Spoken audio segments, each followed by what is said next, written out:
बिस्मिल्लाहिर्रहमानिर्रहीम। अस्सलाम वालेकुम मेरे प्यारे बच्चों। This is class 8th subject mathematics. My dear students, these days we are solving exercise 3.1 of your textbook, and today we are going to solve part number C of question number 6 of the same exercise. मगर उस question को समझने से पहले आपने ये concept ज़रूरी clear होना चाहिए कि what do we mean by linear pair angles. Linear pair angle क्या होता है, एडजेसेंट एंगल क्या होता है, स्ट्रेट एंगल क्या होता है, तभी जाके हम वो क्वेश्चन कर सकते हैं।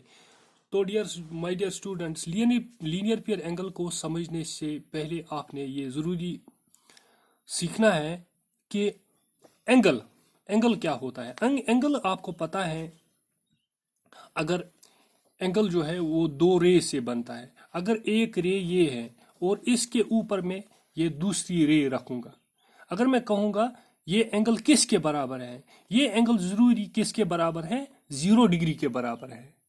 इसी तरह जितना ये ऊपर चलता जाएगा, ये सुई, ये अगर हम कंसिडर ये यहाँ पर थी तो 0 degree, 10 degree, 30 degree, 40 degree, 50 degree, 60 degree, एक टाइम आएगा तो ये कहाँ पर पहुंचेगा, यहाँ पर। ये कितना यहाँ पर बनता है एंगल, फिर 90 डिग्री।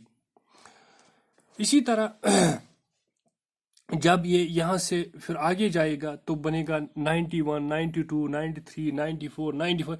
लास्ट पर ये सुई फिर कहाँ पहुंचेगी, यहाँ पर। अगर आप उस टाइम देखेंगे, इसका एक एंगल यहाँ, आर्म यहाँ, एंगल की एक आर्म इस तरफ और एंगल की दूसरी आर्म इस तरफ।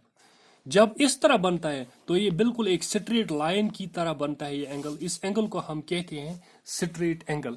स्ट्रेट एंगल किसके बराबर होता है, ये 180 डिग्री के बराबर होता है, क्योंकि एंगल को हम यूजुअली डिग्रीज में मेजर करते हैं।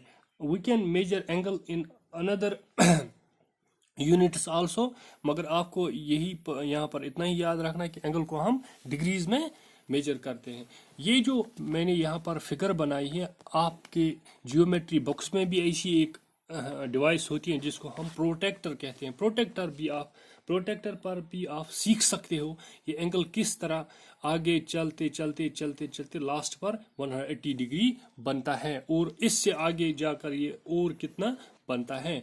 बहरहाल मुझे यही यहाँ पर दिखाना है। अगर आप यहाँ देखेंगे तो लास्ट पर यहाँ क्या बनता है, ये एंगल स्ट्रेट एंगल। इस स्ट्रेट एंगल को हम कहते हैं दिस इज 180 डिग्री। अगर हम यही स्ट्रेट एंगल यहाँ पर लेंगे, फिर यहाँ पर मैंने एक स्ट्रेट एंगल लिया और स्ट्रेट एंगल को क्या करूंगा मैं, इसके ऊपर में और एक रे डालूंगा, यहाँ परपेंडिकुलर डालूंगा, तो जो ये स्ट्रेट एंगल था इसके दो हिस्से हो गए। देखो, यहां से यहां तक एक हिस्सा और यहां से यहां तक दूसरा हिस्सा। यानी कि ये पहले था सिर्फ एंगल ए ओ बी। अब क्या बन गया यहाँ पर, अब ये बन गया यहाँ पर एंगल बी ओ सी, और दूसरा एंगल बन गया ए ओ सी। अगर आप देखेंगे angle B O C, angle A O C, तो एक आर्म जो यहाँ पर है, जब हम ये एंगल पढ़ते हैं बी ओ सी आता है, ए ओ सी, इसमें भी ओ सी आता है, इसमें भी ओ सी आता है। तो जो ये ओ सी आर्म है एंगल की, ये कॉमन आर्म है, और ये दो आर्म्स नॉन कॉमन है। ओ बी एंगल इस एंगल की आर्म है, ओ ए इस एंगल की आर्म है, मगर जो ये ओ सी आर्म है ये इन दोनों एंगलों की कॉमन आर्म है। तो माय डियर स्टूडेंट्स, जब मैंने इस स्ट्रेट एंगल के ऊपर एक और रे डाली तो इसने इसके दो हिस्से किए, तो इन दो एंगलों का सम क्या होगा, डेफिनेटली, क्योंकि ये जब यहां से यहां तक जाएंगे हम, ये कितना एंगल है यहां से यहां तक, फिर यहां से यहां तक, ये क्या आता है, स्ट्रेट एंगल का मेजर आता है, दैट इज 180 डिग्री। तो यहाँ पर आपने देखना है, यहाँ पर जो एंगल बन गए, इन एंगल्स को हम कहते हैं these are linear pair angles. Linear pair angle क्या होते हैं, तो हमने याद रखना है, लीनियर पियर एंगल वो हमसाया एंगल होते हैं, वो एडजेसेंट एंगल होते हैं जिनके जो नॉन कॉमन आर्म्स होती हैं। नॉन कॉमन आर्म इन दो एंगलों की कौन सी है? ओ ए है non common arm, O B है नॉन कॉमन आर्म और ओ सी है कॉमन आर्म। जो ये नॉन कॉमन आर्म्स होती हैं इन एडजेसेंट एंगलों की, ये अपोजिट रेज होनी चाहिए, ये इस तरफ, ये इस तरफ। इसी तरह ये भी एक लीनियर पेयर एंगल है। इसी तरह अगर हम इस एंगल की तरफ देखें, यहाँ पर आपको और समझ आएगा। यहाँ पर भी इस तरह एक ये था एंगल, इसको मैंने दो हिस्से किए, यहाँ पर अब दो एंगल्स बन गए। देखो सी ओ बी और क्या दूसरा बन गया ए ओ बी। यहाँ पर भी एक आर्म इनको कॉमन है, ओ बी आर्म। मगर यहाँ पर अगर हम एंगल मेजर करेंगे तो ये स्ट्रेट एंगल नहीं बनता है। यहाँ पर देखो ये नॉन कॉमन आर्म इस तरह है, ये दूसरा नॉन कॉमन आर्म इस तरह है। तो हम ये कह सकते हैं यहाँ पर जो ये नॉन कॉमन आर्म्स हैं, they are not opposite rays. Opposite ये इस तरह होती है, अगर ये इस तरह जाता ये आर्म, ये इस तरह जाता, तभी जाके हम इसको कहते हैं ये नॉन कॉमन आर्म है, ये स्ट्रेट है, स्ट्रेट एंगल बनाए। क्योंकि यहाँ पर ये आर्म और ये आर्म स्ट्रेट एंगल नहीं बनाए थे, इसलिए हम इन एंगल्स को लीनियर पेयर एंगल नहीं कह सकते। These angles are simply adjacent angles. This is also adjacent angle, not linear pair angle. This is also an adjacent angle, not linear pair angle. These angles are adjacent angles as well as linear pair angles. Similarly, these angles are adjacent angles as well as linear pair angles. तो अब हम चलते हैं आज के question की तरफ। जो क्वेश्चन हमने आज करना है वो है इस तरह। क्वेश्चन नंबर 6 पार्ट सी कर रहे हैं हमें आज। तो यहाँ पर क्या हमें दिया गया है? हमें दिया गया है कि जो ये एंगल है, अननोन एंगल्स हैं, यानी एक्स एक्स, ये एक्स किसके बराबर है?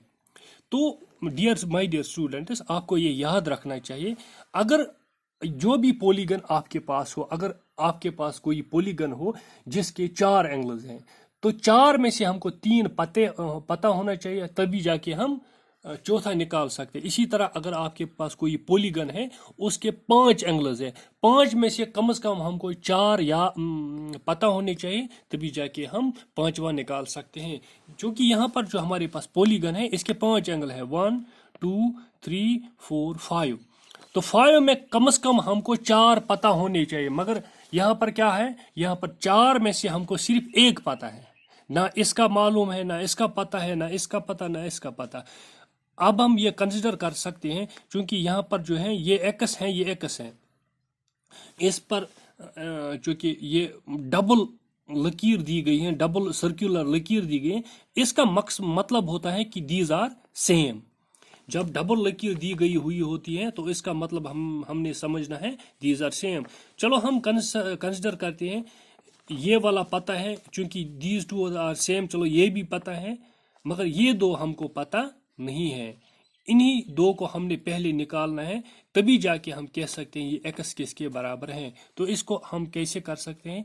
तो मैं लिखूंगा यहाँ पर, फ्रॉम द अबोव फिगर, जो हमें यहाँ पर शक्ल दी गई है, एंगल ए, आप देखो यहाँ पर एंगल ए इस तरह, एंगल ए क्या बनेगा, इस तरह हो गया एंगल ए, और एंगल 70 डिग्री, ये एंगल और ये एंगल क्या बनाते हैं? लीनियर पेयर एंगल बनाते हैं। तो a + 70 किसके बराबर होगा? 180, क्योंकि sum of linear pair angle is always equal to 180 degree. तो यहाँ पर फिर हमने क्या करना है, यहाँ पर हमने फिर वो a इसी तरफ बैठेगा, 180 इस तरफ, 70 यहाँ ट्रांसपोज होगा, तो हमको मिलेगा a 110 डिग्री के बराबर। इसी तरह हम b निकाल सकते हैं, angle b + 60 is equal to 180, because these are linear pair angles. फिर हम b इस तरह निकाल सकते हैं, यहाँ पर b किसके बराबर निकलेगा?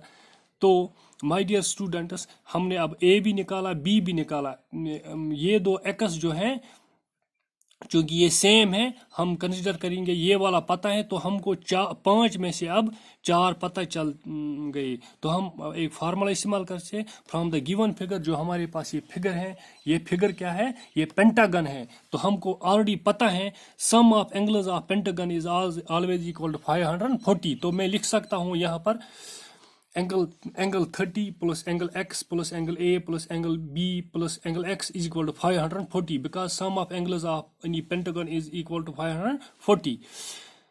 तो जब ये 540 के बराबर हो गया, फिर हमने क्या किया, 110 प्लस 120 प्लस 30 को मैंने ऐड किया, वो निकल गया 260 और 2x इज इक्वल टू 540। 260 फिर यहाँ ट्रांसफर होगा तो लास्ट पर हमें x निकलेगा 140 डिग्री के बराबर।